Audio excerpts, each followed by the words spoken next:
कौन है ये सुंदर बालक? इन्हें किसने बंदी बनाया है?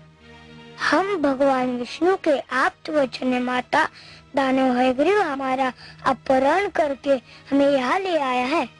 छोड़ दो इन्हें। मुझे खेद है माता, मैं आपके आदेश का पालन नहीं कर सकता। क्यों? क्यों नहीं कर सकते मेरे आदेश का पालन? ये चारों दानवराज हयग्रीव के बंदी हैं और उनका आदेश है कि इन्हें ना छोड़ा जाए। माते,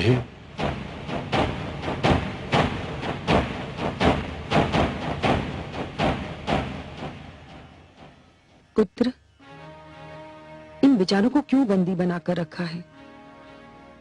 छोड़ दो इन्हें, मुक्ति दे दो इन सुंदर भोले भाले बालकों को। नहीं मां, ये नहीं हो सकता।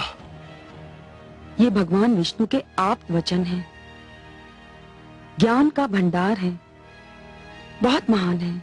जानता हूं मां, इसीलिए तो इनका अपहरण किया है।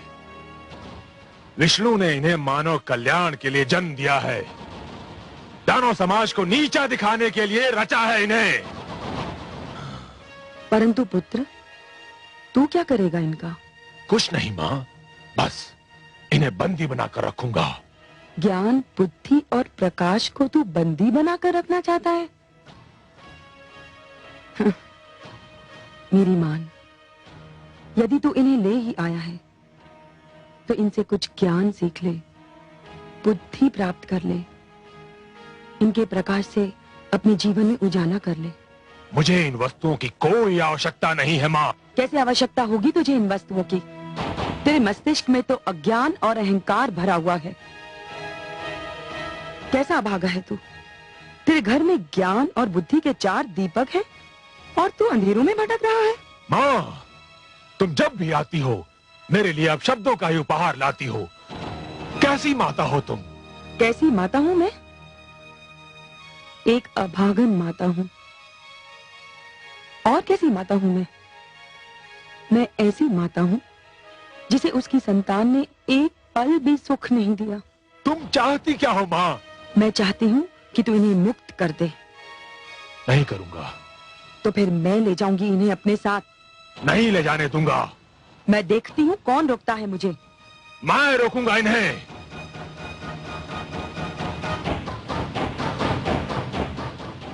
देखती हूँ तू कैसे रोकता है। आओ बालकों। नहीं। हट जा तू मेरे बीच से। मां, तुम चली जाओ यहां से। नहीं जाऊंगी। क्या कर लेगा तू मेरा? नहीं मां, मैं कहता हूं चली जाओ यहां से। नहीं तो। नहीं तो क्या करेगा तू? मां, मुझे भय है कहीं मेरा हाथ ना उठ जाए और मैं तुम्हारा अपमान न कर बैठूं। हाथ उठाएगा तू मुझ पर? मेरा अपमान करेगा तू? अरे अभागे, अपमान तो मेरा उसी दिन हो गया था जिस दिन तूने मेरी कोख से जन्म लिया था। हे ईश्वर, ऐसे दुर्वचन सुनने से पहले मुझे इस संसार से उठा क्यों नहीं लिया? ऐसे पुत्र के होने से तो पुत्र का ना होना ही अच्छा था।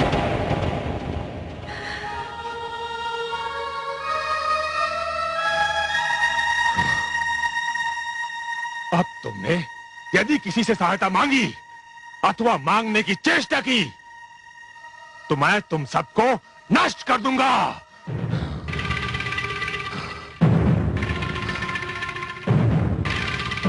स्वामी, स्वामी,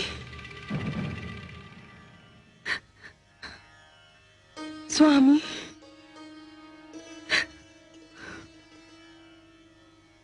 आगे कुछ कहने की आवश्यकता नहीं है देवी। मैं आपकी ये दशा देखकर जान गया हूं कि आप अपने पुत्र हयग्रीव से मिलकर आ रही हैं। हाँ स्वामी, परंतु आज तो वो अयोग्यता की सारी सीमाएं पार कर गया।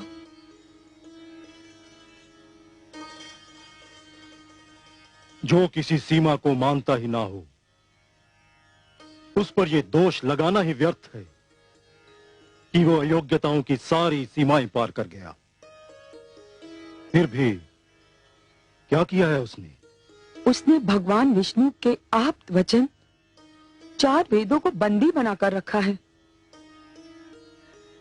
मैंने उन्हें मुक्त कराना चाहा तो उसने मुझ पर हाथ उठाने की धमकी दे डाली। मन में तो आया कि उसे शाप ही दे दूं। तो फिर दे दिया होता। शरीर का जो भाग सड़ जाए उसे काट कर फेंक देना ही उचित होता है। कैसे देती स्वामी? मैं मां हूं, भले एक कुपुत्र की मां सही, परंतु आज मुझे एक बात का ज्ञान अवश्य हुआ है कि कभी कभी मातृत्व भी लज्जा का कारण बन जाता है। आज पहली बार मैं बहुत लज्जित हूं कि मैं ऐसे पुत्र की मां हूं। मैं उसे अपनी कोख से जन्म देकर पछता रही हूं। पश्चाताप यदि भूल का मूल्य चुका सकता तो विश्वास करो, मैं आपके पश्चाताप के साथ अपना पश्चाताप भी जोड़ देता। परंतु जिस प्रकार वर्षा ऋतु बीत जाने पर बीज बोने से कोई लाभ नहीं, उसी प्रकार हमारा पश्चाताप करना भी व्यर्थ है। कैसी अभागन हूं मैं। जानती हूं हैग्रीव के इस दुष्कर्म का क्या परिणाम होगा, फिर भी कुछ नहीं कर सकती। कुछ नहीं। शांत हो जाइए। सब कुछ भगवान विष्णु पर छोड़ दीजिए। वो जो भी करेंगे उचित ही होगा, न्याय के अनुकूल होगा। शांत हो जाइए।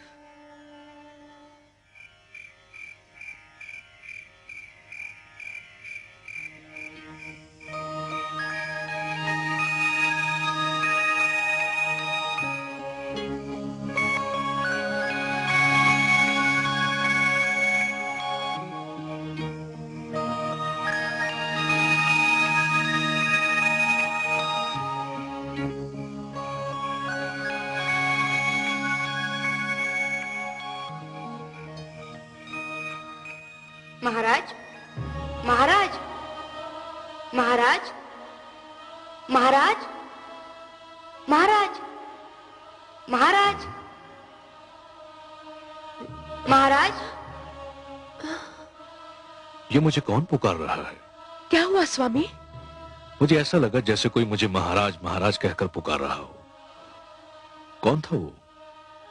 मैंने पुकारा महाराज। अरे, ये पुकार तो कमंडल से आ रही है। हाँ देवी, ये मैं ही हूँ। मेरी रक्षा कीजिए। इस कमंडल में मेरा श्वास रुका जा रहा है। मुझे यहाँ से निकालिए महाराज।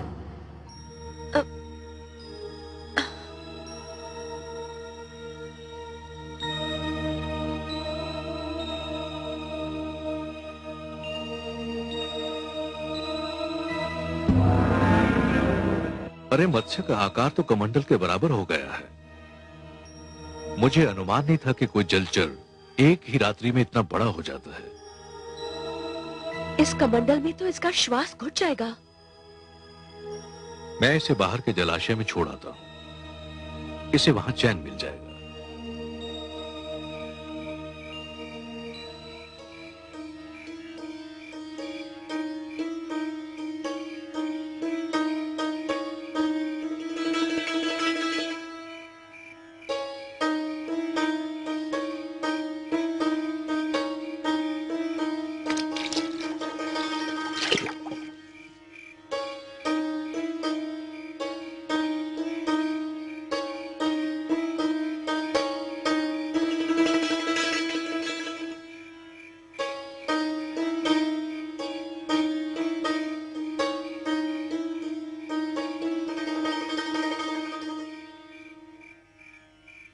महाराज,